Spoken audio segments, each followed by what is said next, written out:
everyone, Scary Skeleton Reactor here, bringing to you yet another reaction video. Time for some more Mr. Nightmare, and this has been requested by Liam Murphy, and he wants me to react to 4 Nightmarish true scary stories. So the last time I reacted to Mr. Nightmare, which was the weirdest and creepiest encounters involving Pokemon Go, and that was really spine-chilling. I couldn't even stop thinking about it. So, anyways, without further ado, let's get started. 5, 4, 3, 2, 1, start.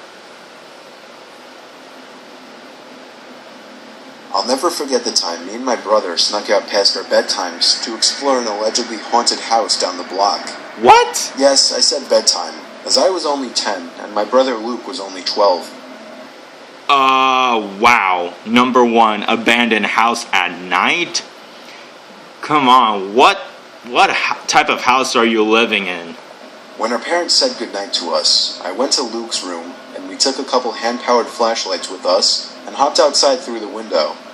Luckily, his room was on the first floor. What? Those hand-powered flashlights worked by constantly pushing in a little trigger that would create light inside the lens. They were noisy as hell, but they were convenient. Once we were outside, we just walked down the block, and in 2 minutes we were there. It was rumored by all the neighborhood kids and teens that the place was haunted. Everything about it was creepy. The older, more antique design of the house, the isolation from the rest of the houses, and the broken windows and rotting wood. It seemed perfect for a horror movie. We went around to the backyard.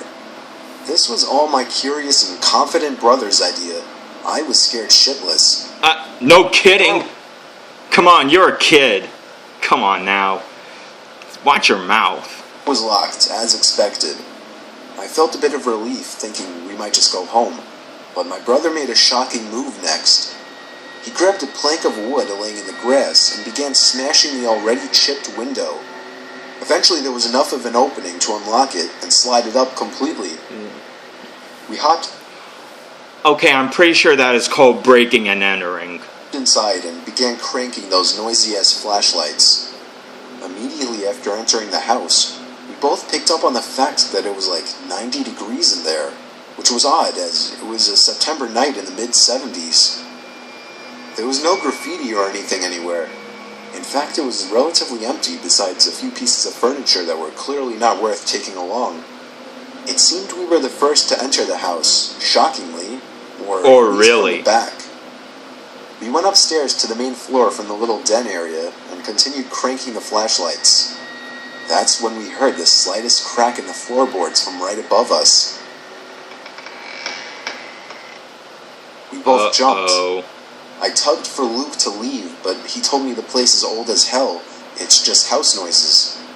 Or someone is living there I urged Luke to do the when same, they're not supposed to but he be. only called me stupid for suggesting something so ridiculous. Then there was another crack in the floorboards from above us. You guys should have gotten out of there. I didn't want to go up there, but I was not about to stay down there alone. I followed behind him to the upstairs. There was a door that led to a room right above where we were standing. I begged him not to open it, but he must have just wanted to be the big, tough older brother. He began to reach for the doorknob. But that doesn't mean you go looking for trouble now. But then he stopped. I was confused. I could see in the dark he was moving his ear up against the door, listening for something. Silence. Then, the most deafening, nightmare-inducing moment of my life. A single bang on the door from the other side sent my brother staggering into the wall in pain, covering his ear. We dropped the flashlights and ran straight out the back door and back home. Which you should have done, or better yet, not even bother entering the house. We told them what happened, but they naturally didn't care, and grounded us both for a week. 2 nights later, I woke to the sound of something from outside my window, and a glare of brightness sneaking in through my slightly opened blind. I sat up, and my heart sank when I realized It was the sound of the crank to my flashlight. I stood up and looked out the window, and that's when it stopped. There was nothing but complete blackness out there after that.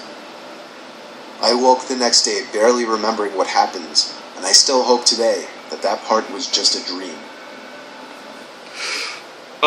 No, I'm pretty sure that was real, and why did you guys even break into that place in the first place? Come on now.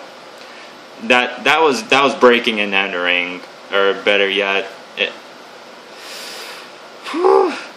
and the fact that there was someone in that house, even though they weren't really supposed to be there. I'm shocked that you guys didn't enter into juvenile detention. Like, that was breaking and entering, realistically. Alright, number 2. This is a story that happened to me recently. I was still in my first year of university, and I've only just made friends with a few other students.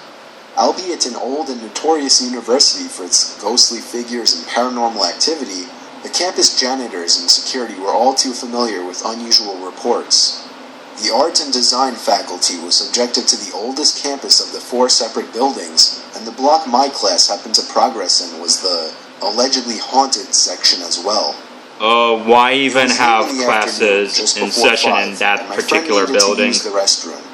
She asked me to accompany her, and I obliged, seeing it as an opportunity to rest my eyes from the strains of the projector. She rushed into one of the stalls, and I waited outside the bathroom. Feeling that she would take longer than I initially anticipated, I decided to walk back to class without telling her. As soon as I sat down, she barged into the class, calling out for me. According to her claim, she heard the sink's tap turn on and thought it was me playing a prank. As she opened the door, she saw no one else in the restroom besides herself, yet the other stall next to her was locked from the inside. Thinking it was someone else on the toilet, she asked if it was me. No answer. Curious, she looked down the gap but saw no shoes or legs, yet heard feminine whispers and humming from that particular stall.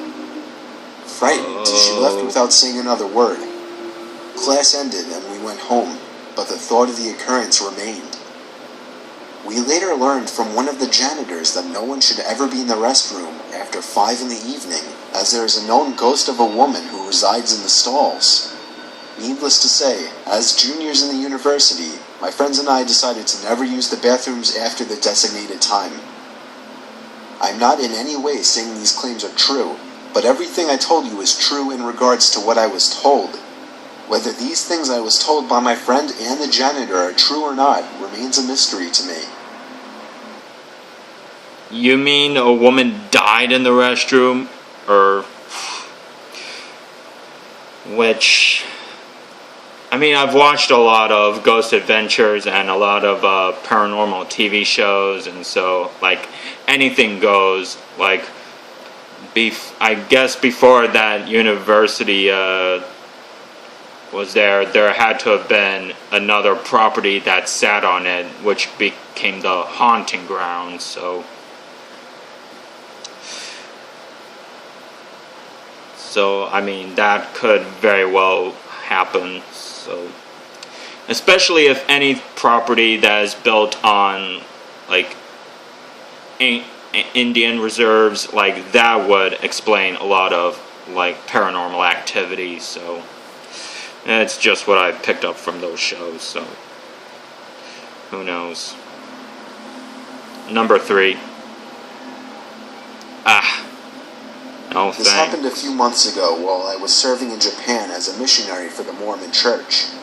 I was in the country for 2 years, and my time to return home was approaching. I was in my last area, Kyoto, a bustling tourist attraction, an ancient Japanese city I've wanted to visit all my life.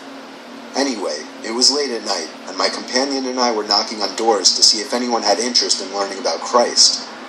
We came across this one apartment building and decided to give it a shot. In Japan, there are 3 kinds of apartments: super luxurious suites, decent apartments with 4 to 5 rooms total, or ghetto as crap. This apartment was the latter. We were on the second floor of this building and knocked on this one door. A middle-aged man in worn-out clothes answered with an awkward smile on his face. Being the kind missionaries we were, we introduced ourselves and asked him if he would like to learn about what we believe. Instead of giving us a direct answer, he invited us in. Usually, in missionary work, this is a good sign, but upon stepping foot into that apartment, I knew what we got ourselves into. Uh-oh. This apartment reeked with the smell of marijuana and urine. Ew. This apartment was puny. A small entryway, a door on the left leading into a bathroom, a small kitchen to the right, and a small multi-purpose room with a small kneeling table, TV, and bed. That's it. Judging by the way he was behaving and most of the decor in his apartment, I knew this guy definitely had some sins worth confessing. He sat us down on either side of the table and started to rant on about how he hates Christians and wants to kill them. That made my companion and I tense up a bit. But the man was plastered. In the time this was going on, he drank like 10 times his weight in booze. We just prayed and hoped he wouldn't recognize who we were and what he was telling us. Then he said, "I'm going to tell you a secret and you can't tell anyone." He then pulled out from under his bed a box. He opened it to reveal thousands and thousands of dollars worth of Japanese yen. And yes, it was authentic. We even examined it. This man was an illegal drug lord who worked with the Yakuza, the Japanese mafia group. We then realized that if this man knew what he just did and showed us, he would kill us for sure, or at least take us hostage. My companion and I feared for our lives and tried to come up with an excuse to get away, but he wouldn't let us go. He kept ranting on about irrelevant things and saying how Christianity was an evil cult of some kind. We tried to explain our side of the story, but there's no use in reasoning with a drunk drug lord who works for the Japanese mafia. It then got to the point where we practically had to run for the door. We said we were leaving, stood up, and quickly walked over to the door. The guy then stood up and began to reach for something in a box, but we never saw what it was. As soon as the door closed, we bolted home, faster than we ever had. The last thing we wanted was him sobering up to find out he had revealed his deepest, darkest secrets to 2 Christian missionaries from America. Had this man not been drunk, he probably would have killed us. For all we know, he was reaching for a gun as we were leaving. Could very well be. Oh my goodness. Woo! Jeez. Wow. Now that, what? This is why no one should even bother, no one should mess with alcohol. And particularly never be involved in the crime world or in the drug world like that, especially dealing with mafia. You will get caught eventually, and like no matter where you are, in what part of the world, whether it's this country or Japan or wherever, you will eventually get caught.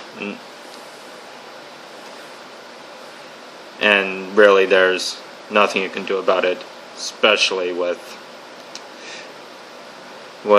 today's technology and today's police agencies and FBI, CIA, and yeah. Crazy.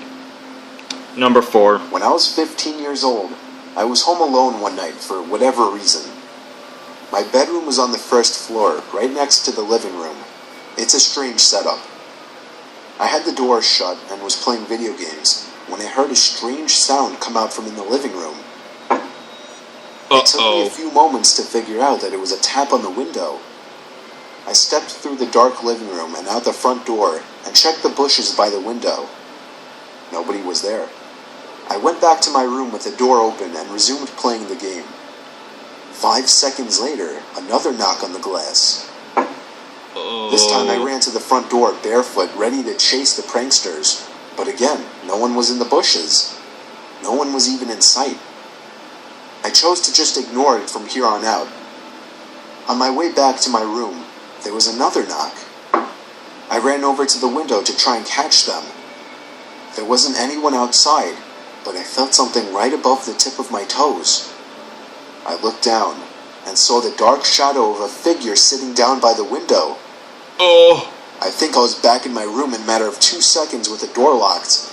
I was hiding under my bed trying to call my dad. The knocking on the glass continued from outside.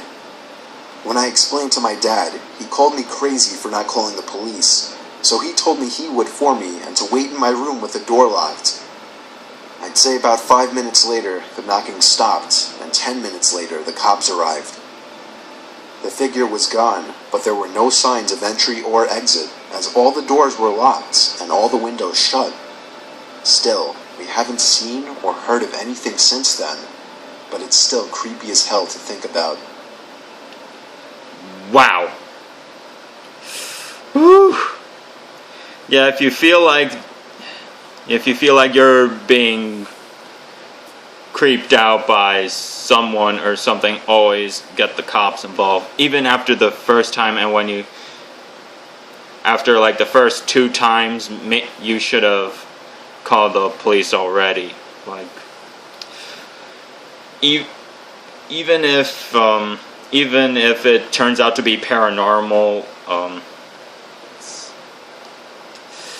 but always make sure to get law enforcement involved. So, anyways, that was 4 Nightmarish True Scary Stories by Mr. Nightmare, and whew, yeah, that was really, really disturbing. And the first story with the abandoned house at night, come on. Like, those 2 kids were asking for it. They never should have investigated in the first place. And plus, they could have gone to juvenile detention for it. So, anyways, that's pretty much it. Thank you guys so much for watching. You know the drill. Please like, please subscribe. If you guys have requests, comment down below. I'll see you guys in my next reaction. Peace.